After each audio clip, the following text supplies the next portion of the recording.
परमात्मने नमः। यथार्थ गीता श्रीमद् भगवद गीता उपशम।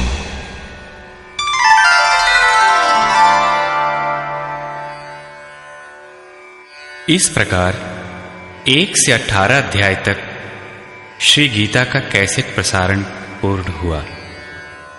अब प्रस्तुत है यथार्थ गीता के प्रणेता अनंत श्री विभूषित परम आदरणीय पूज्य गुरुदेव स्वामी अड़गड़ानंद जी महाराज के श्रीमुख से उन्हीं के शब्दों में गीता का सारांश।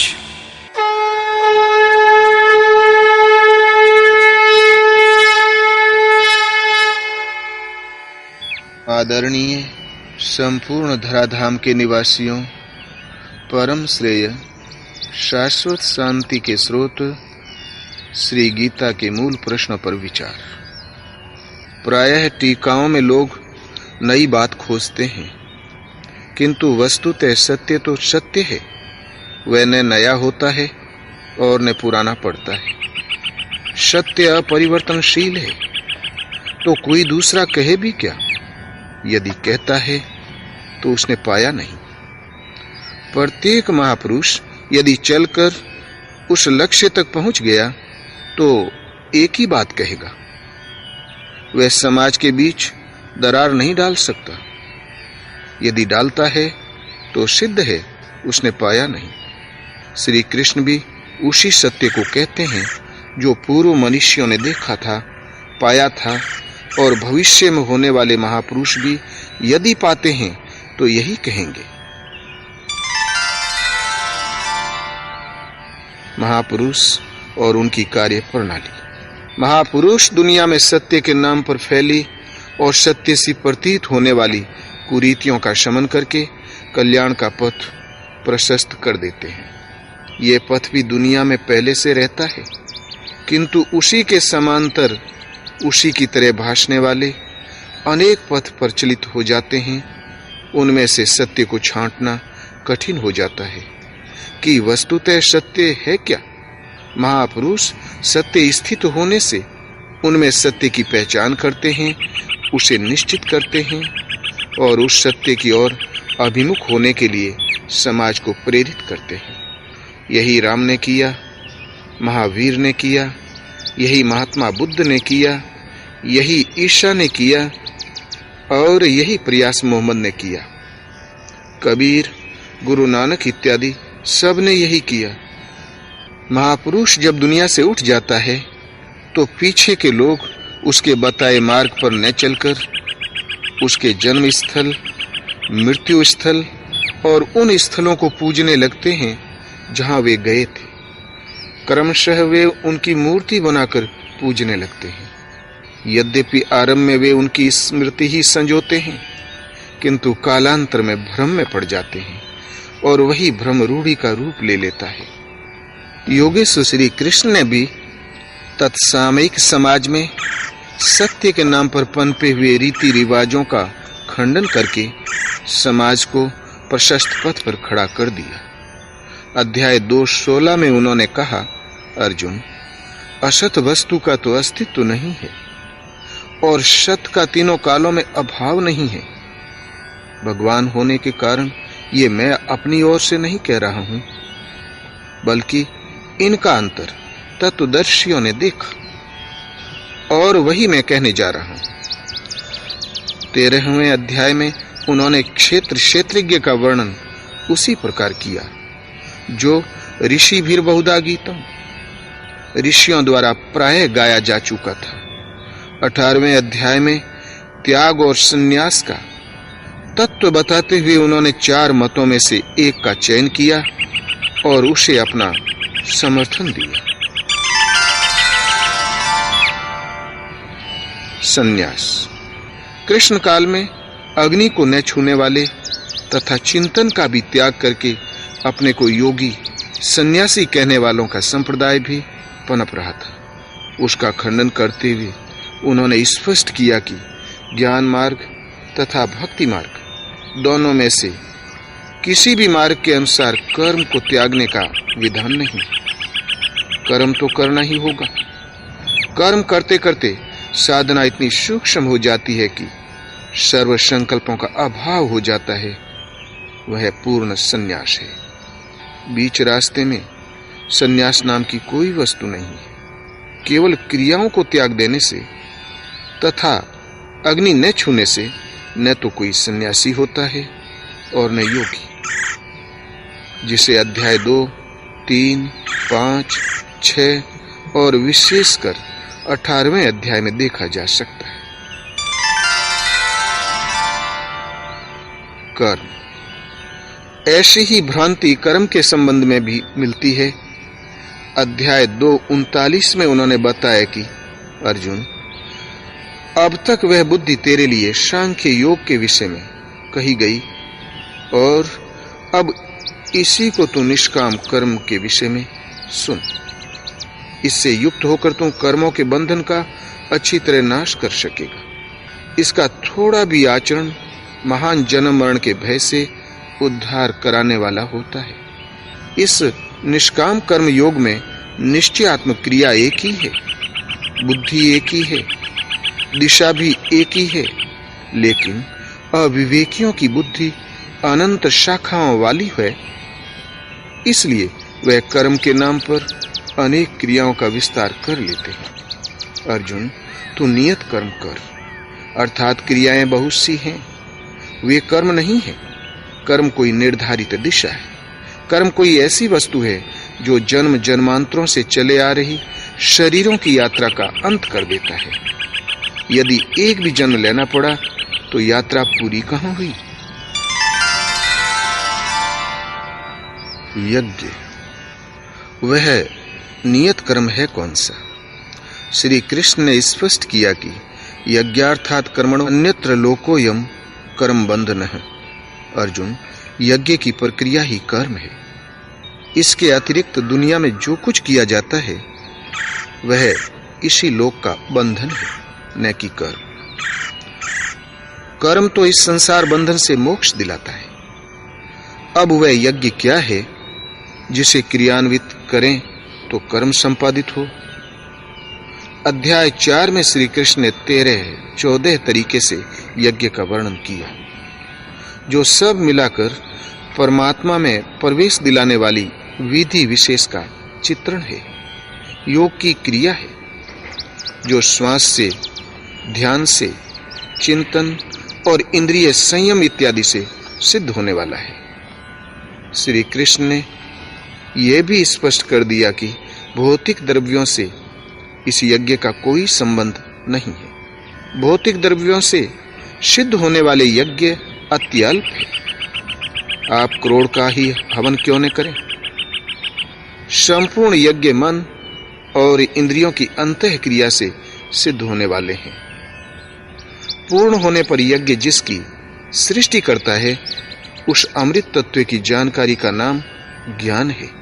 उस ज्ञानामृत का पान करने वाले योगी सनातन ब्रह्म में प्रवेश पा जाते हैं। जिसमें प्रवेश पाना था पा ही लिया, तो फिर उस पुरुष का कर्म किए जाने से कोई प्रयोजन नहीं है।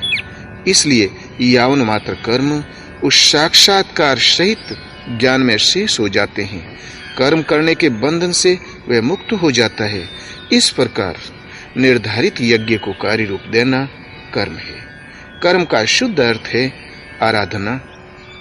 इस नियत कर्म, यज्ञार्थ कर्म अथवा तदर्थ कर्म के अतिरिक्त गीता में अन्य कोई कर्म नहीं है। इसी पर श्री कृष्ण ने स्थान स्थान पर बल दिया। अध्याय 6 में इसी को उन्होंने कार्यम कर्म कहा। अध्याय 16 में बताया कि काम, क्रोध और लोभ के त्याग देने पर ही वह कर्म आरंभ होता है जो परम श्रेय को दिलाने वाला है। सांसारिक कर्मों में तो जो जितना व्यस्त है, उसके पास काम, क्रोध और लोभ उतने ही अधिक सजे सजाए दिखते हैं। इसी नियत कर्म को उन्होंने शास्त्र विधानोक्त कर्म की संज्ञा दी। गीता अपने में पूर्ण शास्त्र है। सर्वोपरि शास्त्र वेद है। वेदों का सार उपनिषद है और उन सब का सारांश योगेश्वर श्री कृष्ण की यही वाणी गीता है। 17वें और 18वें अध्याय में भी शास्त्र विधि से निर्धारित कर्म नियत कर्म, कर्तव्य कर्म और पुण्य कर्म से इंगित करके उन्होंने बारंबार दृढ़ाया कि नियत कर्म ही परम कल्याणकारक है। योगेश्वर श्री कृष्ण के इतना बल देने पर भी आप उस नियत कर्म को न करके श्री कृष्ण का कहना न मानकर उल्टी सीधी कल्पना करते हैं कि जो कुछ भी संसार में किया जाता है कर्म है, कुछ भी त्यागने की जरूरत नहीं है, केवल फल की कामना न करो, हो गया निष्काम कर्म योग, कर्तव्य भावना से करो, हो गया कर्तव्य योग, कुछ भी करो, नारायण को समर्पण कर दो, हो गया समर्पण योग। इसी प्रकार यज्ञ का नाम आते ही हम भूत यज्ञ, पितृयज्ञ, पंच यज्ञ, विष्णु के निमित्त किया जाने वाला यज्ञ गढ़ लेते हैं और उसकी क्रिया में स्वाहा बोलकर खड़े हो जाते हैं। यदि श्री कृष्ण ने स्पष्ट न कहा हो तो हम कुछ भी करें, यदि बताया है तो जितना कहा है उतना ही मान ले, किंतु हम मान नहीं पाते। विरासत में अनेक रीति रिवाज, पूजा पद्धतियां हमारे मस्तिष्क को जकड़े हुए है। बाह्य वस्तुओं को कदाचित हम बेचकर भाग भी सकते, किंतु यह पूर्वाग्रह मस्तिष्क में बैठकर हमारे साथ चलते हैं। श्री कृष्ण के शब्दों को भी हम उन्हीं के अनुरूप ढालकर ग्रहण करते हैं। युद्ध। यदि यज्ञ और कर्म दो प्रश्न ही यथार्थ समझ लें तो युद्ध, वर्ण व्यवस्था, वर्ण संकर, ज्ञान योग, कर्म योग अथवा संक्षेप में संपूर्ण गीता ही आपकी समझ में आ जाए। अर्जुन लड़ना नहीं चाहता था, वह धनुष फेंककर रथ के पिछले भाग में बैठ गया, किंतु योगेश्वर श्री कृष्ण ने एकमात्र कर्म की शिक्षा देकर कर्म को केवल दृढ़ाया ही नहीं, बल्कि अर्जुन को उस कर्म पर चला भी दिया। युद्ध हुआ, इसमें संदेह नहीं। गीता के 15-20 श्लोक ऐसे हैं जिनमें बार बार कहा गया, अर्जुन तू युद्ध कर, किंतु एक भी श्लोक ऐसा नहीं है जो बाहरी मार काट का समर्थन करता हो। द्रष्टव्य है अध्याय 2, 3, 11, 15 और 18, क्योंकि जिस कर्म पर बल दिया गया वह था नियत कर्म, जो एकांत देश के सेवन से, चित्त को सब ओर से समेट कर ध्यान करने से होता है। यदि गीतोक्त कल्याण युद्ध करने वालों के लिए ही है तो आप गीता का पिंड छोड़ दें। आपके समक्ष अर्जुन जैसी युद्ध की कोई परिस्थिति तो है नहीं। वस्तुतः तब भी वह परिस्थिति विद्यमान थी और आज भी ज्यों की त्यों है। जब चित्त को सब ओर से समेटकर आप हृदय देश में ध्यान करने लगेंगे तो काम, क्रोध, राग, द्वेष आदि विकार आपके चित्त को टिकने नहीं देंगे। उन विकारों से संघर्ष करना, उनका अंत करना ही युद्ध है। विश्व में युद्ध होते ही रहते हैं, किंतु उससे कल्याण नहीं अपितु विनाश होता है। उसे शांति कह लें अथवा परिस्थिति, अन्य कोई शांति इस दुनिया में नहीं मिलती। शांति तभी मिलती है जब ये आत्मा अपने शाश्वत को पाले। यही एकमात्र शांति है जिसके पीछे अशांति नहीं है, किंतु ये शांति साधन गम्य है। उसी के लिए नियत कर्म का विधान है। वर्ण, उस कर्म को ही 4 वर्णों में बांटा गया।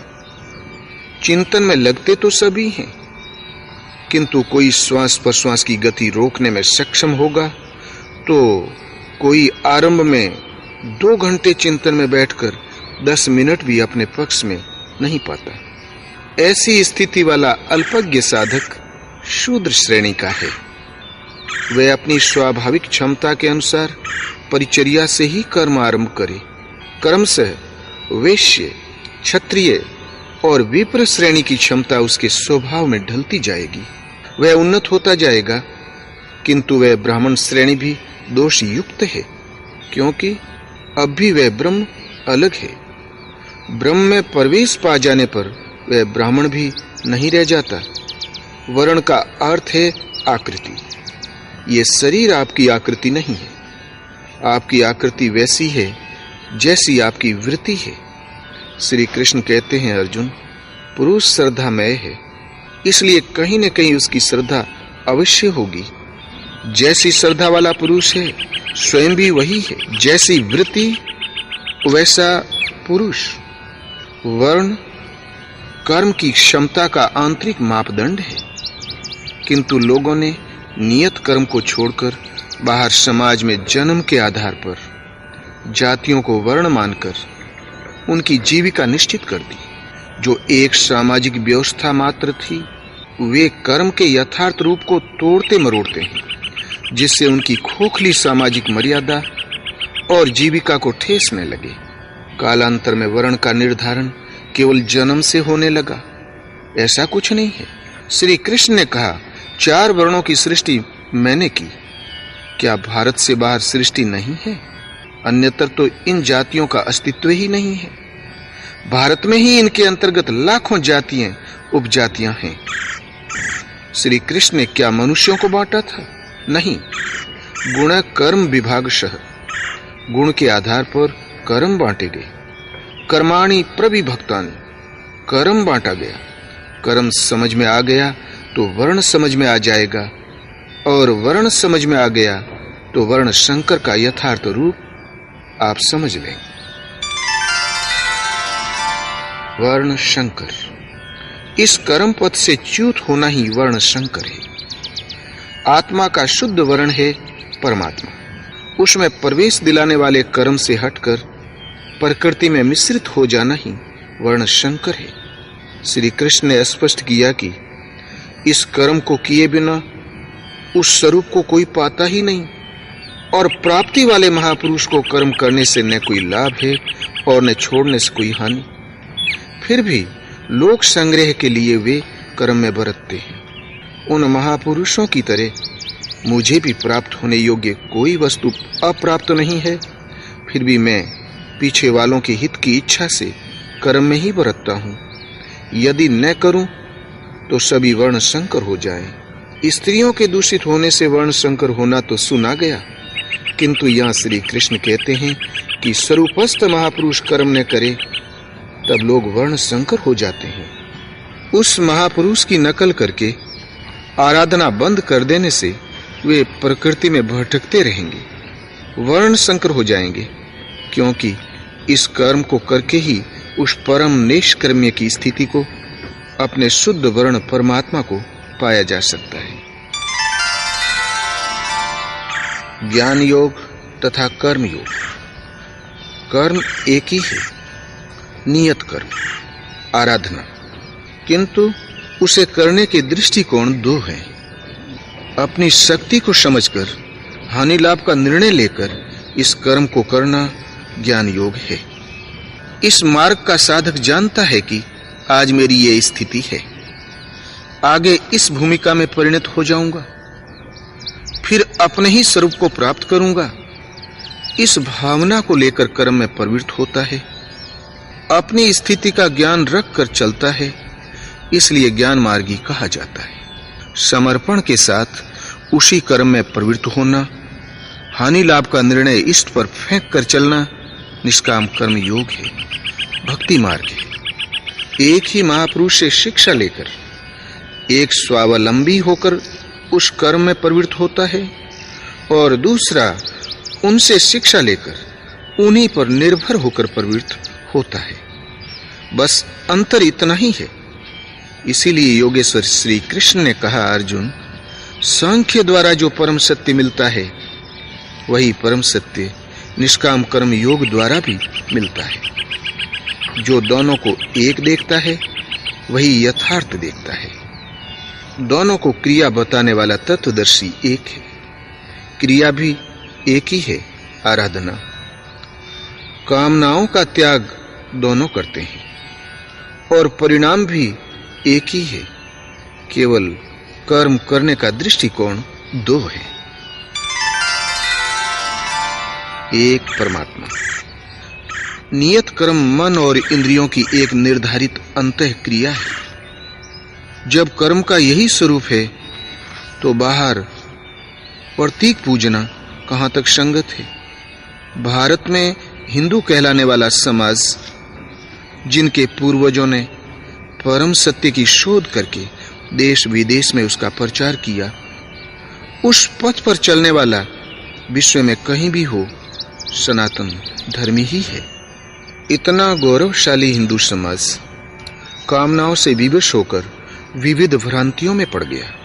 श्री कृष्ण कहते हैं, अर्जुन, देवताओं के स्थान पर देवता नाम की कोई शक्ति नहीं है।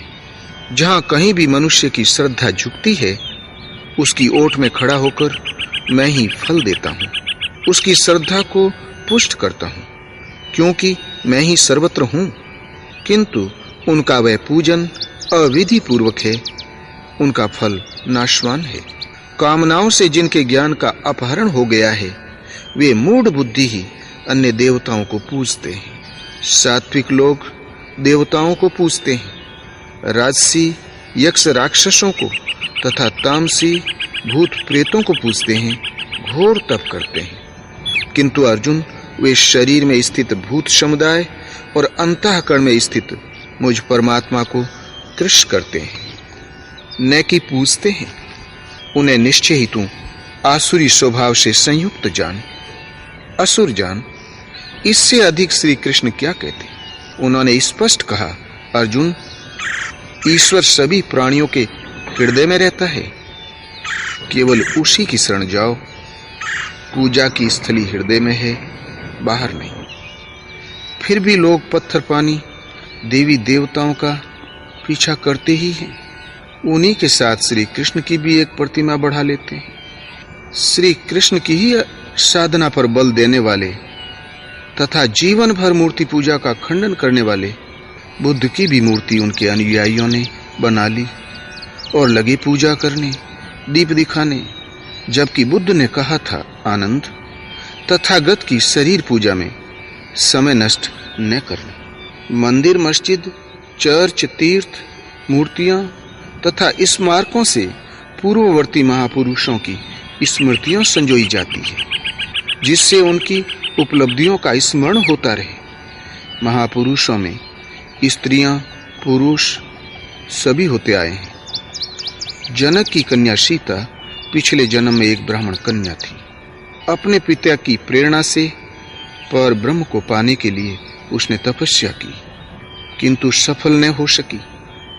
दूसरे जन्म में उसने राम को प्राप्त किया और चिन्मय, अविनाशी, आदि शक्ति के रूप में प्रतिष्ठित हुई। ठीक इसी प्रकार राजकुल में उत्पन्न मीरा में परमात्मा की भक्ति का परिस्फुटन हुआ। सब कुछ छोड़कर वह भगवान के चिंतन में लग गई, व्यवधानों को झेला और सफल रही।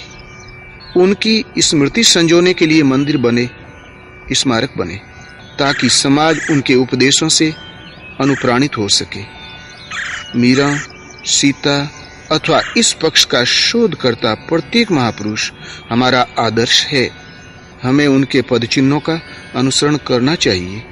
किंतु इससे बड़ी भूल क्या होगी यदि हम केवल उनके चरणों में फूल चढ़ाकर, चंदन लगाकर अपने कर्तव्यों की इतिश्री मान बैठे। प्रायः जो जिसका आदर्श होता है, उसकी मूर्ति, चित्र, खड़ाऊ, उसका स्थान अथवा उससे संदर्भित कुछ भी देखने सुनने पर मन में श्रद्धा उमड़ आती है। ये उचित ही है। हम भी अपने गुरुदेव भगवान के चित्र को कूड़े में नहीं फेंक सकते, क्योंकि वे हमारे आदर्श हैं। उन्हीं की प्रेरणा तथा कथनानुसार हमें चलना है। जो स्वरूप उनका है, क्रमशः चलकर उसकी प्राप्ति हमारा भी अभिष्ट है, और यही उनकी यथार्थ पूजा है। यहाँ तक तो ठीक है कि जो वस्तुतः आदर्श है उनका निरादर न करें, किंतु उन पर पत्र पुष्प चढ़ाने को ही भक्ति मान बैठने से, उतने को ही कल्याण साधन मान लेने से हम लक्ष्य से बहुत दूर भटक जाएंगे। अपने आदर्शों के उपदेशों को हृदयंगम करने तथा उस पर चलने की प्रेरणा ग्रहण करने के लिए ही स्मारकों का उपयोग है। चाहे उसे आश्रम, मंदिर, मस्जिद, चर्च, मठ, विहार, गुरुद्वारा या कुछ भी नाम दें, बशर्ते उन केंद्रों का संबंध धर्म से है। तो जिसकी प्रतिमा है उसने क्या किया और क्या पाया, कैसे तपस्या की, कैसे प्राप्त किया, केवल इतना ही सीखने के लिए हम वहां पहुंचते हैं और पहुंचना भी चाहिए। किंतु यदि इन स्थानों पर महापुरुषों के पद चिन्ह नहीं बताए गए, करके नहीं दिखाए गए, कल्याण की व्यवस्था नहीं मिली, तो वह स्थान गलत है। वहां आपको केवल रूढ़ी मिलेगी। वहां जाने में आपका नुकसान है। व्यक्तिगत रूप से घर घर, गली गली जाकर उपदेश पहुंचाने की अपेक्षा सामूहिक उपदेश केंद्रों के रूप में इन धार्मिक स्थानों की स्थापना की गई थी। किंतु कालांतर में इन प्रेरणा स्थलियों से ही मूर्ति पूजा तथा रूढ़ियों ने धर्म का स्थान ग्रहण कर लिया। यहीं से भ्रम पनप गया। ग्रंथ। इसी प्रकार पुस्तकों का अध्ययन आवश्यक है, जिससे आप उस निर्दिष्ट क्रिया को समझ सकें जिसे योगेश्वर श्री कृष्ण ने नियत कर्म कहा है, और जब समझ में आ जाए तो तुरंत करने में लग जाएं। विस्मृत होने लगें तो पुनः अध्ययन कर लें। ये नहीं कि पुस्तक को हाथ जोड़कर केवल अक्षत चंदन छिड़कर ही रख दें। पुस्तक मार्ग निर्देशक चिन्ह है जो पूर्ति पर्यंत साथ देती है। देखते हुए आगे बढ़ते चलें अपने गंतव्य की ओर। जब इष्ट को हृदय से पकड़ लेंगे तो वह इष्ट ही पुस्तक बन जाएगा। अतः स्मृति संजोना हानिकारक नहीं है, किंतु इन स्मृति चिन्हों की पूजा से ही संतुष्ट हो जाना हानिकारक है। धर्म। अध्याय 2, 16 और 29। योगेश्वर श्री कृष्ण के अनुसार असत वस्तु का अस्तित्व नहीं है और सत का कभी अभाव नहीं है। परमात्मा ही सत्य है, शाश्वत है, अजर अमर, अपरिवर्तनशील और सनातन है। किंतु वह परमात्मा अचिंत्य और अगोचर है, चित्त की तरंगों से परे है। अब चित्त का निरोध कैसे हो? चित्त का निरोध करके उस परमात्मा को पाने की विधि विशेष का नाम कर्म है। इस कर्म को कार्य रूप देना ही धर्म है, दायित्व है। गीता अध्याय 2:40 में है कि अर्जुन, इस कर्म योग में आरंभ का नाश नहीं है। इस कर्म रूपी धर्म का किंचित मात्र साधन जन्म मृत्यु के महान भय से उद्धार करने वाला होता है। अर्थात इस कर्म को कार्य रूप देना ही धर्म है। इस नियत कर्म साधन पथ को साधक के स्वभाव में उपलब्ध क्षमता के अनुसार 4 भागों में बांटा गया है। कर्म को समझकर मनुष्य जब आरंभ करता है, उस आरंभिक अवस्था में वह शूद्र है। कर्मशः विधि पकड़ में आई तो वही वैश्य है। प्रकृति के संघर्ष को झेलने की क्षमता और शौर्य आने पर वही व्यक्ति क्षत्रिय और ब्रह्म के तद्रूप होने की क्षमता, ज्ञान, वास्तविक जानकारी, विज्ञान, ईश्वरीय वाणी का मिलना, उस अस्तित्व पर निर्भर रहने की क्षमता, ऐसी योग्यताओं के आने पर वही ब्राह्मण है। इसीलिए योगेश्वर श्री कृष्ण गीता अध्याय 18, 46-47 में कहते हैं कि स्वभाव में पाई जाने वाली क्षमता के अनुसार कर्म में लगना स्वधर्म है। हल्का होने पर भी स्वभाव से उपलब्ध स्वधर्म श्रेयतर है और क्षमता अर्जित किए बिना ही दूसरों के उन्नत कर्म का परिपालन भी हानिकारक है। स्वधर्म में मरना भी श्रेयस्कर है, क्योंकि वस्त्र बदलने में बदलने वाला तो बदल नहीं जाता। उसके साधन का क्रम वहीं से पुनः आरंभ हो जाएगा जहां से छूटा था। सोपान सह चलकर वह परम सिद्धि अविनाशी पद को पालेगा। इसी पर पुनः बल देते हैं कि जिस परमात्मा से सभी प्राणियों की उत्पत्ति हुई है, जो सर्वत्र व्याप्त है, स्वभाव से उत्पन्न हुई क्षमता के अनुसार उसे भली भांति पूजकर मानव परम सिद्धि को प्राप्त हो जाता है। अर्थात निश्चित विधि से एक परमात्मा का चिंतन ही धर्म है। धर्म में प्रवेश किसको है? इसे करने का अधिकार किसे है? इसे स्पष्ट करते हुए योगेश्वर ने बताया कि अर्जुन, अत्यंत दुराचारी भी यदि अनन्य भाव से मुझे भजता है, अनन्य अर्थात अन्य न, मुझे छोड़कर अन्य किसी को भी न भजकर केवल मुझे भजता है, तो क्षिप्रम भवति धर्मात्मा, वह शीघ्र ही धर्मात्मा हो जाता है। उसकी आत्मा धर्म से संयुक्त हो जाती है। अतः श्री कृष्ण के अनुसार धर्मात्मा वह है जो एक परमात्मा में अनन्य निष्ठा से लग गया है। धर्मात्मा वह है जो एक परमात्मा की प्राप्ति के लिए नियत कर्म का आचरण करता है। धर्मात्मा वह है जो स्वभाव से नियत क्षमता के अनुसार परमात्मा की शोध में संलग्न है। अंत में कहते हैं कि सर्वधर्मान परित्यज्य मामेकम शरणं व्रज। अर्जुन, सारे धर्मों की चिंता छोड़कर एक मेरी शरण में हो जा। अतः एक परमात्मा के प्रति समर्पित व्यक्ति ही धार्मिक है। एक परमात्मा में श्रद्धा स्थिर करना ही धर्म है। उस एक परमात्मा की प्राप्ति की निश्चित क्रिया को करना धर्म है। इस स्थिति को प्राप्त महापुरुष, आत्मतृप्त महापुरुषों का सिद्धांत ही सृष्टि में एकमात्र धर्म है। उनकी शरण में जाना चाहिए कि उन महापुरुषों ने कैसे उस परमात्मा को पाया, किस मार्ग से चले। वह मार्ग सदा एक ही है। उस मार्ग से चलना धर्म है। धर्म मनुष्य के आचरण की वस्तु है। वह आचरण केवल एक है। व्यवसायात्मिका बुद्धि ही रेके है कुरुनंदन 2:41।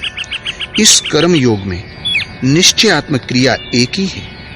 इंद्रियों की चेष्टा और मन के व्यापार को संयमित कर आत्मा में प्रातपर ब्रह्म में प्रवाहित करना। धर्मांतरण। सनातन धर्म के आदि देश भारत में कुरीतियां यहां तक पनपी कि मुसलमानों के आक्रमण के समय उनका धर्म आक्रमकों के हाथ का एक ग्रास चावल खाने से, 2 घूंट पानी पीने से नष्ट होने लगा। धर्म भ्रष्ट घोषित हजारों हिंदुओं ने आत्महत्या कर ली। धर्म के लिए वे मरना जानते थे, लेकिन धर्म समझें तब तो। धर्म तो हो गया छुई मुई। छुई मुई का पौधा छूने पर मुरझा जाता है, किंतु छूटते ही पनप जाता है। उसका सनातन धर्म तो ऐसा मुरझाया कि कभी नहीं पनपा। जिस सनातन आत्मा को भौतिक वस्तुएं स्पर्श भी नहीं कर पाती, वह कहीं छूने खाने से नष्ट होती हैं। आप तलवार से मरे, धर्म छूने से मर गया। क्या सचमुच धर्म नष्ट हुआ था? कदापि नहीं। धर्म के नाम पर कोई कुरीति पल रही थी, वह नष्ट हुई। गृहस्थों का अधिकार। प्रायः लोग पूछते हैं कि जब कर्म का यही स्वरूप है जिसमें एकांत देश का सेवन, इंद्रिय संयम, निरंतर चिंतन और ध्यान करना है, तब तो गीता गृहस्थों के लिए अनुपयोगी है। तब तो गीता केवल साधुओं के लिए है। किंतु ऐसा कुछ भी नहीं है। गीता मूलतः उनके लिए है जो इस पथ का पथिक है, और अंशतः उसके लिए भी है जो इस पथ का पथिक बनना चाहता है। गीता मानव मात्र के लिए समान आशय रखती है। सद्गृहस्थों के लिए तो इसका विशेष उपयोग है, क्योंकि वहीं से कर्म आरंभ होता है। श्री कृष्ण ने कहा था, अर्जुन, इस निष्काम कर्म योग में आरंभ का भी नाश नहीं होता। इसका थोड़ा भी साधन जन्म मरण के महान भय से उद्धार करने वाला होता है। आप ही बताएं, थोड़ा साधन कौन करेगा? गृहस्थ अथवा विरक्त? गृहस्थ ही इसके लिए थोड़ा समय देगा। यह उसके लिए ही है। अध्याय 4:36 में कहा, अर्जुन, यदि तू संपूर्ण पापियों से भी अधिक पाप करने वाला है, तब भी ज्ञान रूपी नौका से निसंदेह पार हो जाएगा। अधिक पापी कौन है? जो अनवरत लगा है वह, अथवा जो अभी लगना चाहता है? अतः सद्गृहस्थ आश्रम से ही कर्म का आरंभ है। अध्याय 6:37-45। अर्जुन ने पूछा, भगवान, शिथिल प्रयत्न वाला श्रद्धावान पुरुष परम गति को न पाकर किस दुर्गति को प्राप्त होता है? श्री कृष्ण ने कहा, अर्जुन, योग से चलायमान हुए शिथिल प्रयत्न वाले पुरुष का कभी विनाश नहीं होता। वह योग भ्रष्ट श्रीमानो शुचि नाम श्रीमताम गे है। शुद्ध सत्य आचरण वालों के यहाँ जन्म लेकर योगी कुल में प्रवेश पा जाता है, साधन की ओर आकर्षित होता है और अनेक जन्मों में चलकर वहीं पहुंच जाता है जिसका नाम परम गति अर्थात परम धाम है। यह शिथिल प्रयत्न कौन करता है? योग भ्रष्ट होकर वह कहां जन्म लेता है? वह गृहस्थ ही तो बना, वहीं से वह साधनों उन्मुख होता है। अध्याय 9:30 में उन्होंने कहा कि अत्यंत दुराचारी भी यदि अनन्य भाव से मुझे भजने लगे तो वह साधु ही है, क्योंकि वह निश्चय के साथ सही रास्ते पर लग गया है। अत्यंत दुराचारी कौन होगा? जो भजन में प्रवृत्त हो गया वह, अथवा वह जिसने अभी आरंभ ही नहीं किया। अध्याय 9:32 में कहा, स्त्री, वेश्य, शूद्र तथा पाप योनि वाले ही क्यों न हो, मेरे आश्रित होकर साधन करने से परम गति पाते हैं। हिंदू हो, ईसाई हो, मुसलमान हो, श्री कृष्ण ऐसा कुछ नहीं कहते। अत्यंत दुराचारी पातकी ही क्यों न हो, मेरी शरण होकर परम गति पाते हैं। अतः गीता मानव मात्र के लिए है। सदगृहस्थ आश्रम से ही इस कर्म का आरंभ है। कर्मशः वही सदगृहस्थ योगी बनता है, पूर्ण त्यागी हो जाता है और तत्व का दिग्दर्शन कर परम में प्रवेश पा जाता है, जिसे श्री कृष्ण ने कहा कि ज्ञानी मेरा स्वरूप है। स्त्री, गीता के अनुसार शरीर एक वस्त्र है। जैसे पुराने वस्त्र को त्याग कर मनुष्य नया वस्त्र धारण कर लेता है, ठीक इसी प्रकार भूतादिकों का स्वामी आत्मा इस शरीर रूपी वस्त्र को त्याग कर दूसरा शरीर वस्त्र धारण कर लेता है। आप पिंड रूप में स्त्री हो या पुरुष, ये वस्त्र के आकार हैं। संसार में पुरुष दो प्रकार का है, क्षर और अक्षर। समस्त प्राणियों का शरीर क्षर पुरुष अथवा परिवर्तनशील पुरुष है और मन सहित इंद्रियां जब कुटस्थ हो जाती है तब वही अक्षर पुरुष है। उसका कभी विनाश नहीं होता। यह भजन की अवस्था है। स्त्रियों के प्रति कभी सम्मान तो कभी अपमान की भावना समाज में बनी ही रहती है, किंतु गीता की अपौरुषेय वाणी में यह है कि शूद्र, अल्पज्ञ, वेश्य, विधि प्राप्त, स्त्री, पुरुष कोई क्यों न हो, मेरी शरण आकर परम गति को प्राप्त होता है। अतः इस कल्याण पथ में स्त्रियों का वही स्थान है जो एक पुरुष का है। भौतिक समृद्धि। गीता परम कल्याण तो देती है, साथ ही मनुष्यों के लिए आवश्यक भौतिक वस्तुओं का भी विधान करती है। अध्याय 9:20-22 में योगेश्वर श्री कृष्ण कहते हैं कि बहुत से लोग निर्धारित विधि से मुझे पूजकर बदले में स्वर्ग की कामना करते हैं।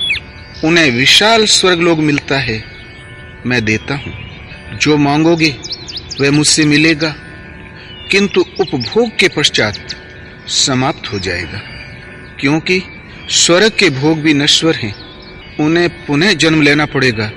हाँ, मुझसे संबंधित होने के कारण वे नष्ट नहीं होते, क्योंकि मैं कल्याण स्वरूप हूँ। मैं उन्हें भोग देता हूँ और सने सने निवृत्त कराकर पुनः उन्हें कल्याण में लगा देता हूँ। क्षेत्र। टीकाकार कहते हैं, एक कुरुक्षेत्र बाहर है और दूसरा मन के भीतर है। गीता का एक अर्थ बाहरी है, दूसरा भीतरी। लेकिन ऐसा कुछ नहीं। वक्ता एक बात कहता है, किंतु श्रोता अपनी बुद्धि के अनुरूप ही उसे पकड़ पाते हैं। इसीलिए अनेक अर्थ प्रतीत होते हैं। साधन पथ पर क्रमशः चलकर जो भी पुरुष श्री कृष्ण के स्तर पर खड़ा हो जाएगा, तो जो दृश्य श्री कृष्ण के सामने था वही उसके सामने भी होगा।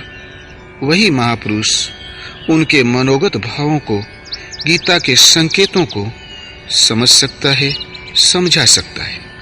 गीता का एक भी श्लोक बाहर का चित्रण नहीं करता। खाना, पहनना, रहना आप जानते ही हैं। रहन सहन, मान्यता, लोक रीति और नीति में देश काल और परिस्थितियों के अनुकूल परिवर्तन प्रकृति की देन है। इसमें श्री कृष्ण आपको कौन सी व्यवस्था दें? कहीं लड़कियों का बाहुल्य है, बहुविवाह होते हैं, तो कहीं उनकी संख्या कम है, कई भाइयों के बीच एक पत्नी रह लेती है। इसमें श्री कृष्ण कौन सी व्यवस्था दें? द्वितीय विश्व युद्ध के पश्चात जापान में जनसंख्या की कमी समस्या बन गई, तो 30 बच्चों को जन्म देने वाली एक महिला को मदरलैंड, देश की माता की उपाधि से सम्मानित किया गया। वैदिक कालीन भारत में पहले 10 संतान उत्पन्न करने का विधान था। अब 1 या 2 बच्चे होते हैं घर में अच्छे, नारा लग रहा है। कदाचित वे न रहें तो देश के लिए चिंता का विषय नहीं, समस्या का हल ही होता है। श्री कृष्ण इसमें कौन सी व्यवस्था दें? श्रेय, काम, क्रोध, लोभ, मोह के कहीं स्कूल नहीं खुले हैं, फिर भी इन विकारों में लड़के बड़े तथा सयानों से कहीं अधिक प्रवीण निकलते हैं। इसमें श्री कृष्ण क्या शिक्षा दें? ये सब तो प्रकृति द्वारा स्वचालित है। कभी वेद पढ़ाए जाते थे, धनुर्वेद, गदा युद्ध सिखाया जाता था। आज इन्हें कौन सीखता है? आज तो पिस्टल चला रहे हैं, स्वचालित यंत्रों का युग है। कभी रथ संचालन सीखना पड़ता था, घोड़ों की सफाई करनी पड़ती थी, आज मोटरों का तेल साफ किया जाता है। इसमें श्री कृष्ण क्या बताएं? कह दें कि घोड़ों को ऐसे नहलाओ? बाहर आपको कैसी व्यवस्था दें? पहले स्वाहा बोलने से वर्षा होती थी, अब उपकरणों से वर्षा कर लेते हैं। पहले फसल वर्षा पर आश्रित थी, आज मन चाही फसल लेने लगे हैं। योगेश्वर श्री कृष्ण कहते हैं कि प्रकृति से उत्पन्न गुणों द्वारा परवश होकर मनुष्य परिस्थिति के अनुसार ढलता ही रहता है। गुण स्वतः उन्हें ढालने में सक्षम है। भौतिक शास्त्र, समाज शास्त्र, शिक्षा शास्त्र, अर्थशास्त्र, तर्कशास्त्र वे गढ़ता ही रहता है। एक ही वस्तु ऐसी है जो मनुष्य नहीं जानता, नहीं पहचानता, जो है तो उसी के पास किंतु उसे विस्मृत है। गीता सुनकर अर्जुन की वही स्मृति लौट आई थी। वह स्मृति है परमात्मा की, जो हृदय देश में होकर भी उससे बहुत दूर है। उसी को मनुष्य पाना चाहता है किंतु रास्ता नहीं पाता। केवल कल्याण पथ से ही मनुष्य अनभिज्ञ है। मोह का आवरण इतना घना है कि उधर सोचने का समय ही नहीं मिलता। उन महापुरुष ने आपके लिए समय दिया है, उस कर्म को स्पष्ट किया है जिसे करने का निर्देश गीता में है। गीता मुख्यतः यही देती है। भौतिक वस्तुएं भी उससे मिलती है, किंतु श्रेय की तुलना में प्रेय नगण्य है। योग प्रदाता योगेश्वर श्री कृष्ण के अनुसार कल्याण पथ की जानकारी, उसका साधन और उसकी प्राप्ति सद्गुरु से होती है। इधर उधर तीर्थों में बहुत भटकने या बहुत परिश्रम से यह तब तक नहीं मिलता जब तक किसी संत द्वारा न प्राप्त किया जाए। अध्याय 3:34 में श्री कृष्ण ने कहा, अर्जुन, तू किसी तत्वदर्शी महापुरुष के पास जाकर भली प्रकार दंड प्रणाम कर, निष्कपट भाव से सेवा करके, प्रश्न करके उस ज्ञान को प्राप्त कर। प्राप्ति का एकमात्र उपाय है किसी महापुरुष का सानिध्य और उनकी सेवा। उनके अनुसार चलकर योग की संसिद्धि काल में पाएगा। अध्याय 18 में उन्होंने बताया कि परिज्ञाता अर्थात तत्वदर्शी महापुरुष, ज्ञान अर्थात जानने की विधि, ज्ञेय, परमात्मा तीनों कर्म के प्रेरक है। अतः श्री कृष्ण के अनुसार महापुरुष ही कर्म के माध्यम है, न कि केवल पुस्तक। किताब तो एक नुस्खा है। नुस्खा रटने से कोई निरोग नहीं होता, बल्कि उसे अमल में लाना है। नरक अध्याय 16 में आसुरी संपद का वर्णन करते हुए योगेश्वर श्री कृष्ण ने बताया कि अनेक प्रकार से भ्रमित चित्त वाले, मोह में फंसे आसुरी स्वभाव वाले मनुष्य अपवित्र नरक में गिरते हैं।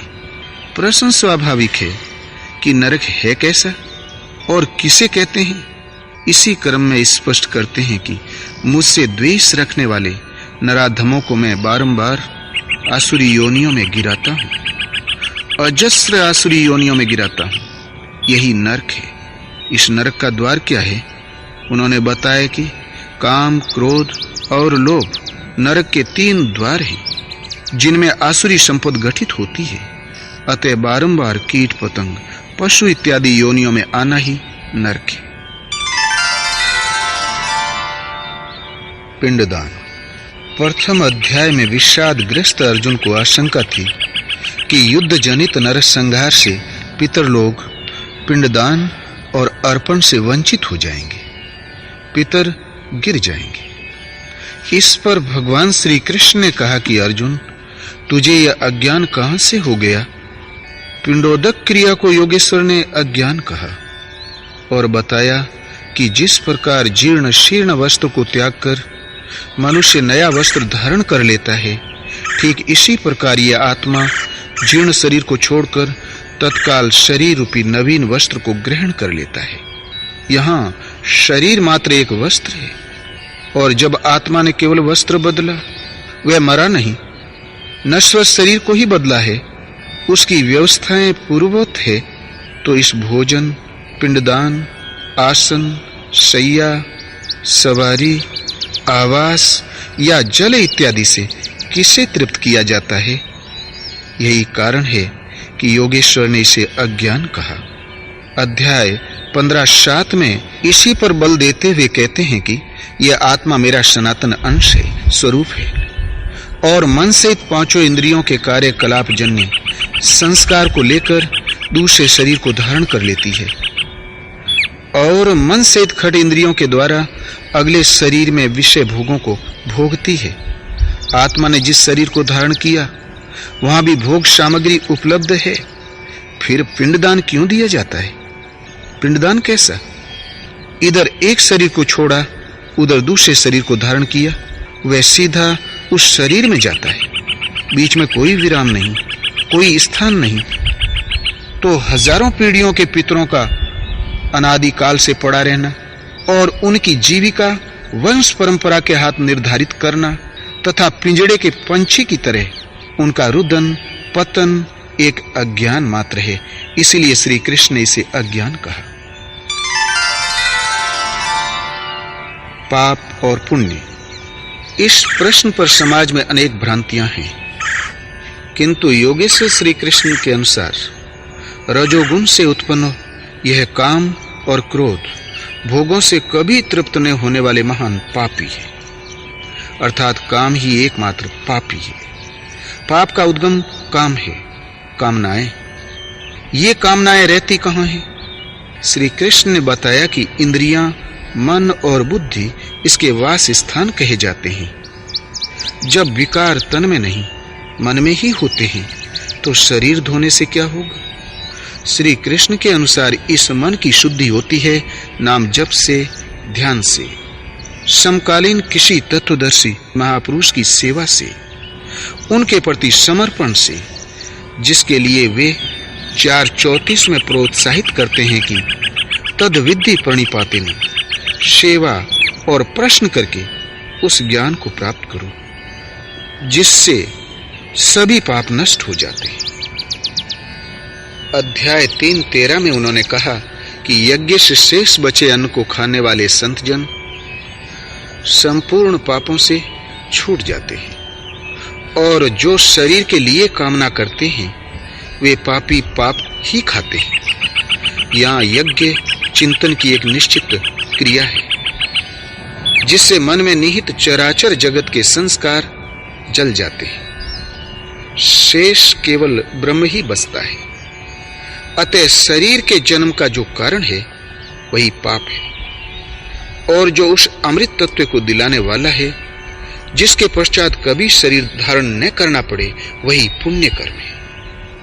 अध्याय 7:29 में वे कहते हैं कि मेरी शरण होकर जरा मरण और दोषों से छूटने के लिए यत्न करने वाले पुण्यकर्मी, जिन पुरुषों का पाप नष्ट हो गया है, वे संपूर्ण ब्रह्म को, संपूर्ण कर्म, संपूर्ण अध्यात्म तथा भली प्रकार मुझे जानते हैं, और मुझे जानकर मुझ में ही स्थित रहते हैं। अतः पुण्य कर्म वह है जो जरा मरण और दोषों से ऊपर उठाकर शाश्वत की जानकारी और उसी में सदा के लिए स्थिति दिलाता है। जो जन्म मृत्यु जरा मरण दुख दोषों की परिधि में घुमा कर रखता है, वही पाप कर्म है। अध्याय 10:3 में कहते हैं, जो मुझ जन्म मृत्यु से रहित, आदि अंत से रहित तथा सब लोगों के महान ईश्वर को साक्षात्कार सहित विदित कर लेता है, वह पुरुष मरण धर्मा मनुष्यों में ज्ञानवान है, और ऐसा जानने वाला संपूर्ण पापों से मुक्त हो जाता है। अतः साक्षात्कार के साथ ही संपूर्ण पापों से निवृत्ति मिलती है। सारांशतः बार बार जन्म मृत्यु का कारण ही पाप है, और जो उससे बचाकर शाश्वत परमात्मा की ओर घुमा दे, परम शांति की प्राप्ति करा दे, वही पुण्य कर्म है। सच बोलना, केवल अपने परिश्रम का खाना, स्त्रियों में मातृभाव, ईमानदारी इत्यादि भी इस पुण्य कर्म के सहायक अंग हैं, किंतु सर्वोत्कृष्ट पुण्य है परमात्मा की प्राप्ति। जो मात्र एक परमात्मा की श्रद्धा को तोड़ता है, वह पाप है, और जोड़ना पुण्य। संत सब एक। गीता अध्याय 4:1 में भगवान श्री कृष्ण ने बताया कि इस अविनाशी योग को कल्प के आदि में मैंने सूर्य के प्रति कहा था, किंतु श्री कृष्ण के पूर्वकालीन इतिहास अथवा अन्य किसी भी शास्त्र में कृष्ण नाम का उल्लेख नहीं मिलता। वास्तव में श्री कृष्ण एक पूर्ण योगेश्वर हैं। वे एक अव्यक्त और अविनाशी भाव की स्थिति के हैं। जब कभी परमात्मा से मिलाने वाली क्रिया अर्थात योग का सूत्रपात किया गया, तो इसी स्थिति वाले किसी महापुरुष ने किया, चाहे वे राम हों या ऋषि जरथुस्थी क्यों न रहे हों, चाहे ऋषभ हों। परवर्ती काल में यही उपदेश ईसा, मुहम्मद, गुरु नानक इत्यादि किसी के द्वारा निकला, कहा श्री कृष्ण ने ही। अतः सभी महापुरुष एक ही हैं, सब के सब एक ही बिंदु का स्पर्श कर एक ही स्वरूप को पाते हैं। ये पद एक इकाई है। अनेक पुरुष इस पथ पर चलेंगे, लेकिन जब पाएंगे एक ही पद को पाएंगे। ऐसी अवस्था को प्राप्त संत का शरीर एक मकान मात्र रह जाता है।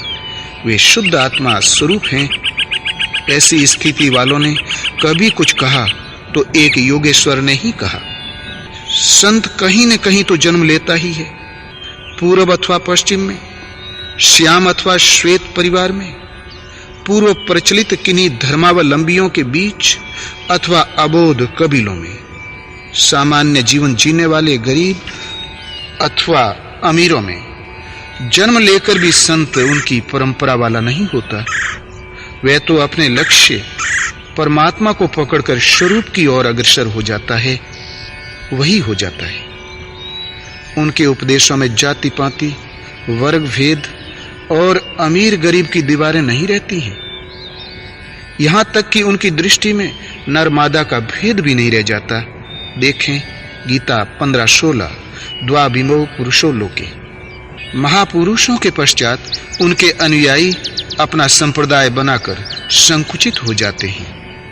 किसी महापुरुष के पीछे चलने वाले यहूदी हो जाते हैं, तो किसी के अनुयायी ईसाई, मुसलमान, सनातनी इत्यादि हो जाते हैं। किंतु इन दीवारों से संत का संबंध कदापि नहीं होता। संत न तो कोई सांप्रदायिक है और न कोई जाति। संत संत है, उन्हें किसी सामाजिक संगठन में न समेटे। अतः संसार भर के संतों की चाहे किसी कबीले में उनका जन्म हुआ हो, चाहे किसी मजहब संप्रदाय वाले उनका पूजन अधिक करते हों, किसी सांप्रदायिक प्रभाव में आकर ऐसे संतों की आलोचना नहीं करनी चाहिए, क्योंकि वे निरपेक्ष हैं। संसार के किसी भी स्थान में उत्पन्न संत निंदा के योग्य नहीं होता। यदि कोई ऐसा करता है तो वह अपने अंदर स्थित अंतर्यामी परमात्मा को दुर्बल करता है, अपने परमात्मा से दूरी पैदा कर लेता है, स्वयं अपनी क्षति करता है। संसार में जन्म लेने वालों में यदि आपका कोई सच्चा हितैषी है तो संत ही है। अतः उनके प्रति सहृदय रहना संसार भर के लोगों का मूल कर्तव्य है। इससे वंचित होना अपने को धोखा देना है। वेद। गीता में वेद का वर्णन बहुत आया है, किंतु कुल मिलाकर वेद मार्ग निर्देशक चिन्ह है, माइलस्टोन मात्र है। मंजिल तक पहुंच जाने पर उस व्यक्ति के लिए उनका उपयोग समाप्त हो जाता है। अध्याय 2:45 में श्री कृष्ण ने कहा, अर्जुन, वेद तीनों गुणों तक ही प्रकाश पाते हैं, तुम वेदों के कार्य क्षेत्र से ऊपर उठ। अध्याय 2:46 में कहा, सब ओर से परिपूर्ण स्वच्छ जलाशय प्राप्त होने पर छोटे जलाशयों से मनुष्य का जितना प्रयोजन रह जाता है, अच्छी प्रकार ब्रह्म के ज्ञाता महापुरुष अर्थात ब्राह्मणों का वेदों से उतना ही प्रयोजन रह जाता है, किंतु दूसरों के लिए तो उनका उपयोग है। अध्याय 8:28 में कहा, अर्जुन, मुझे तत्व से भली भांति जान लेने पर योगी वेद, यज्ञ, तप, दान इत्यादि के पुण्य फलों को पार कर सनातन पद को प्राप्त हो जाता है। अर्थात जब तक वेद जीवित है, यज्ञ करना शेष है, तब तक सनातन पद की प्राप्ति नहीं है। अध्याय 15:1 में बताया, ऊपर परमात्मा ही जिसका मूल है, नीचे कीट पतंग पर्यंत प्रकृति जिसकी शाखा पर शाखा है, संसार ऐसा पीपल का एक अविनाशी वृक्ष है। जो इसे मूल सहित जानता है वह वेद का ज्ञाता है। इस जानकारी का स्रोत महापुरुष है, उनके द्वारा निर्दिष्ट भजन है, पुस्तक या पाठशाला भी उन्हीं की ओर प्रेरित करते हैं। ओम। श्री कृष्ण के निर्देशन में ओम के जप का विधान पाया जाता है। अध्याय 7-8 ओंकार मैं हूं, 8-13 ओम को जप और मेरा चिंतन कर। अध्याय 9-17 जानने योग्य पवित्र ओंकार मैं हूं। अध्याय 10-33 अक्षरों में आकार मैं हूं। 10-25 वचनों में एक अक्षर मैं हूं। अध्याय 17-23 ओम तत्व और सत ब्रह्म का परिचायक है। 17-24 यज्ञ, दान और तप की क्रियाएं ओम से ही प्रारंभ होती है। अतः श्री कृष्ण के अनुसार ओम का जप नितांत आवश्यक है, जिसकी विधि किसी अनुभवी महापुरुष से सीखे। गीतोक्त ज्ञान ही विशुद्ध मनुस्मृति। गीता आदि मानव महाराज मनु से भी पूर्व प्रकट हुई है। इमं विवस्वते योगम प्रोक्तवानहम अव्ययम। 4:1 अर्जुन, इस अविनाशी योग को मैंने कल्प के आदि में सूर्य से कहा तथा सूर्य ने मनु से कहा।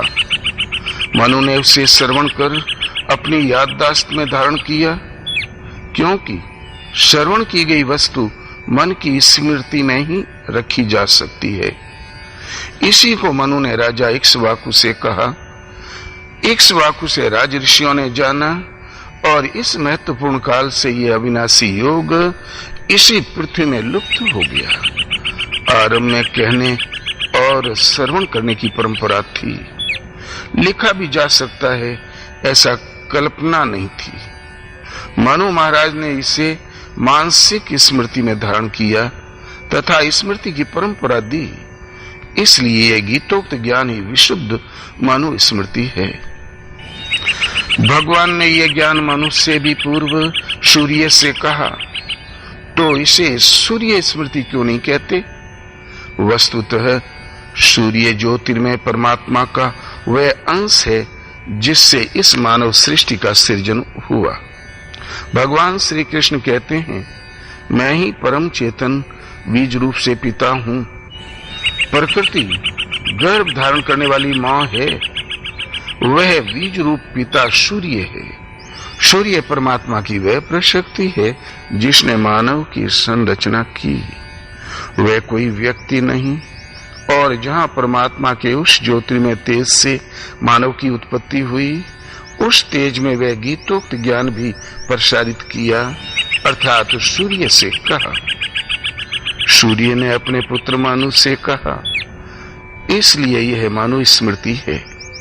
सूर्य कोई व्यक्ति नहीं, बीज है। भगवान श्री कृष्ण कहते हैं, अर्जुन, वही पुरातन योग मैं तेरे लिए कहने जा रहा हूं।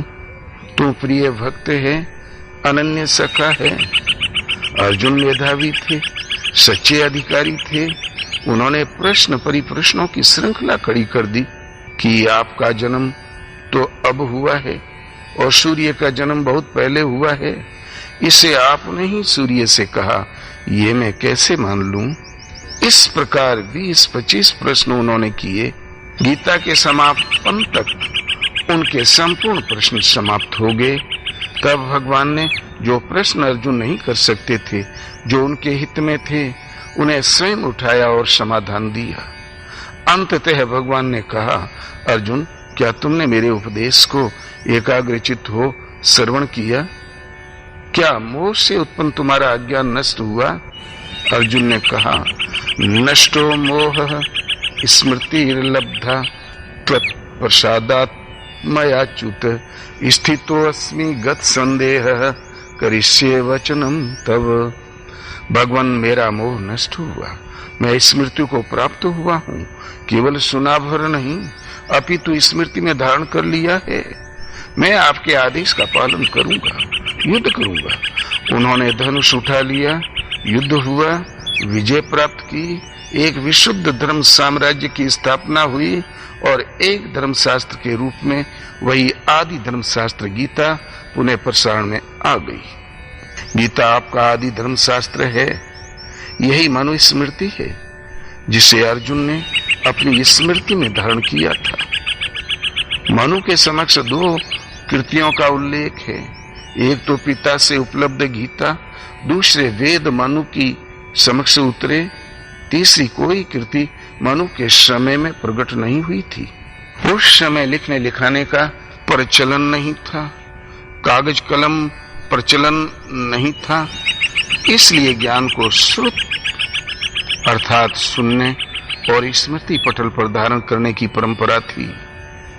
जिनसे मानवों का प्रादुर्भाव हुआ, सृष्टि के प्रथम मानव उन मनु महाराज ने वेद को श्रुति तथा गीता को स्मृति का सम्मान दिया। वेद मनु के समक्ष उतरे थे, उन्हें सुने, ये सुनने योग्य हैं। बाद में भले ही इसे भूल जाएं तो कोई क्षति नहीं, किंतु गीता स्मृति है, सदा स्मरण रखें। यह हर मानव को सदा रहने वाला जीवन, सदा रहने वाली शांति और सदा रहने वाली समृद्धि, ऐश्वर्य संपन्न जीवन प्राप्त कराने वाला ईश्वरीय गायन है। भगवान ने कहा, अर्जुन, यदि तू अहंकारवश मेरे उपदेश को नहीं सुनेगा तो विनष्ट हो जाएगा। अर्थात गीता के उपदेशों की अवहेलना करने वाला नष्ट हो जाता है। अध्याय 15 के अंतिम श्लोक 15-20 में भगवान ने कहा, इति गुह्यतमं शास्त्र मिदम् उक्तम् मया नघ। ये गोपनीय से भी अति गोपनीय शास्त्र मेरे द्वारा कहा गया। इसे तत्व से जानकर तू समस्त ज्ञान और परम श्रेय की प्राप्ति कर लेगा। अध्याय 16 के अंतिम 2 श्लोकों में कहा, यह शास्त्र विधि मुत सृज्य वर्तते काम कारतः। इस शास्त्र विधि को त्याग कर कामनाओं से प्रेरित होकर अन्य विधियों से जो बसते हैं उनके जीवन में न सुख है, न समृद्धि है और न परम गति ही है। तस्मात् शास्त्रम प्रमाणम ते कार्य व्यवस्थितो। इसलिए अर्जुन, तुम्हारे कर्तव्य और अकर्तव्य की व्यवस्था में यह शास्त्र ही प्रमाण है। इसको भली प्रकार अध्ययन कर तत्पश्चात आचरण कर। तुम मुझ में निवास करोगे, अविनाशी पद प्राप्त कर लोगे, सदा रहने वाला जीवन, सदा रहने वाली शांति और समृद्धि पालोगे।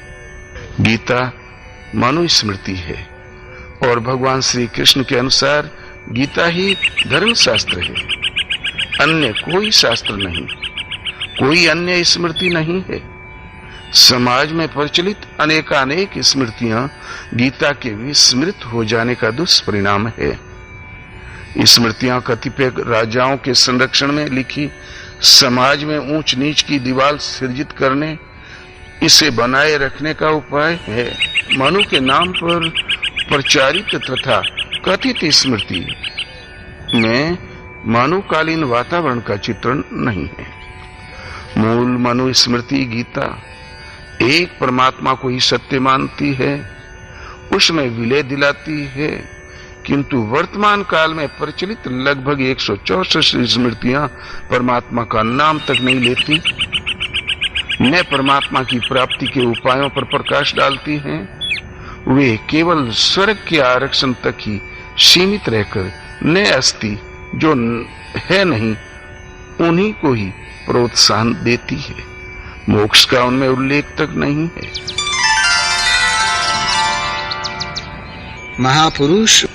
महापुरुष बाह्य तथा आंतरिक, व्यवहारिक तथा आध्यात्मिक, लोक रीति और यथार्थ वेद रीति दोनों की जानकारी रखता है। यही कारण है कि समस्त समाज को महापुरुषों ने रहन सहन का भी विधान बताया और एक मर्यादित व्यवस्था दी। वशिष्ठ, शुक्राचार्य, स्वयं योगेश्वर श्री कृष्ण, महात्मा बुद्ध, मूसा, ईसा, मोहम्मद, रामदास, दयानंद, गुरु गोविंद सिंह इत्यादि सहस्रों महापुरुषों ने ऐसा किया, किंतु ये व्यवस्थाएं सामयिक होती हैं। पीड़ित समाज को भौतिक वस्तु प्रदान करना यथार्थ नहीं है। भौतिक उलझने क्षणिक है, शाश्वत नहीं। इसलिए उनका हल भी तत्सामयिक होता है, सदैव नहीं। उसे चिरंतन व्यवस्था के रूप में ग्रहण नहीं किया जा सकता। व्यवस्थाकार सामाजिक विकृतियों को महापुरुष सुलझाया करते हैं। यदि उन्हें न सुलझाया जाए तो ज्ञान वैराग्य जनित परम की साधना कौन सुनेगा। और व्यक्ति जिस वातावरण में फंसा है उसे वहां से हटाकर यथार्थ को जानने की स्थिति में लाने के लिए अनेकानेक प्रलोभन दिए जाते हैं। एतदर्थ महापुरुष जिन शब्दों का प्रयोग करते हैं, कोई व्यवस्था देते हैं, वह धर्म नहीं है। उससे 100-200 साल की व्यवस्था मिलती है, 400-600 साल के लिए उदाहरण बन जाता है और 1000-2000 वर्ष में वह सामाजिक आविष्कार नवीन परिस्थितियों के साथ साथ निष्प्राण हो जाता है। गुरु गोविंद सिंह की सामाजिक व्यवस्था में शस्त्र अनिवार्य था। क्या अब उस तलवार का शस्त्र के स्थान पर औचित्य है? ईसा गधे पर बैठते थे। मत्ती 21। गधे के संबंध में उनकी दी हुई व्यवस्थाओं का आज क्या उपयोग है? कहा किसी का गधा मत चुराओ। आज गधा कौन पालता है? इसी प्रकार योगेश्वर श्री कृष्ण ने उस समय के समाज को सम्यक व्यवस्थित किया, जिसका उल्लेख महाभारत, भागवत इत्यादि ग्रंथों में है। साथ ही इन ग्रंथों में उन्होंने यथार्थ का भी यत्र तत्र चित्रण किया। कल्याणकारी साधना और भौतिक व्यवस्थाओं के निर्देश को एक में मिला देने से समाज तत्व निर्णायक कर्म को पूरा नहीं समझ पाता। भौतिक व्यवस्थाओं को वह ज्यों का त्यों नहीं बल्कि बढ़ा चढ़ाकर ग्रहण करता है, क्योंकि वह भौतिक है। महापुरुष ने कहा, ऐसा कहकर इन व्यवस्थाओं के लिए महापुरुषों की दुहाई भी देते हैं। वे महापुरुष की वास्तविक क्रिया को तोड़ मरोड़ कर उसे भ्रामक बना देते हैं। वेद, रामायण, महाभारत, बाइबिल, कुरान सब के प्रति पूर्वाग्रह युक्त धूमिल धारणाएं शेष हैं। बाह्य धरातल पर जीवन यापन करने वाला समाज उनके कथन का स्थूल से ही ग्रहण कर पाता है। इसीलिए भगवान श्री कृष्ण ने शाश्वत धाम, अनंत जीवन, सदा रहने वाली शांति प्रदायिनी गीता शास्त्र को भौतिक व्यवस्थाओं से पृथक किया। महाभारत भारत का वृहत इतिहास तथा गौरवशाली संस्कृति शास्त्र है। उन्होंने इस विशाल इतिहास के मध्य इसका गायन किया, जिससे भविष्य में आने वाली समस्त पीढ़ियां इस धर्मशास्त्र को धार्मिक धरातल पर यथावत समझ सकें। कालांतर में महर्षि पातंजलि इत्यादि अनेक महापुरुषों ने भी परम श्रेय की यथार्थ विधि को सामाजिक व्यवस्था से हटाकर अलग प्रस्तुत किया। गीता मनुष्य मात्र के लिए भगवान ने इस धर्मशास्त्र का उपदेश प्रवृत्ते शस्त्र संपाते गीता 1:20 ठीक शस्त्र संचालन के समय किया, क्योंकि वह भली प्रकार जानते थे कि भौतिक संसार में कभी शांति और सुख होता ही नहीं। अरबों लोगों की आहुति के उपरांत भी जो विजेता होंगे वे भी विफल मनोरथ और अंततः उदासी होंगे। इसलिए उन्होंने ऐसे शाश्वत युद्ध का परिचय गीता के माध्यम से दिया, जिसमें एक बार विजय हो जाने पर सदा रहने वाली विजय, अनंत जीवन और अक्षय धाम है, जो मानव मात्र के लिए सदैव सुलभ है, जो क्षेत्र क्षेत्रज्ञ की लड़ाई है, प्रकृति और पुरुष का संघर्ष है, अंतःकरण में अशुभ का अंत और शुभ परमात्मा स्वरूप की प्राप्ति का साधन है। उत्तम अधिकारी के प्रति ही उन्होंने इसे व्यक्त किया। श्री कृष्ण ने बारंबार कहा कि तुझ अतिशय प्रीति रखने वाले भक्त के प्रति हित की इच्छा से कहता हूँ। यह अति गोपनीय है। अंत में उन्होंने कहा, जो भक्त नहीं है तो प्रतीक्षा करो, उसे रास्ते पर लाओ, फिर उसी के लिए कहो। यह मनुष्य मात्र के लिए यथार्थ कल्याण का एकमात्र साधन है, जिसका क्रमबद्ध वर्णन कृष्णोक्त गीता है।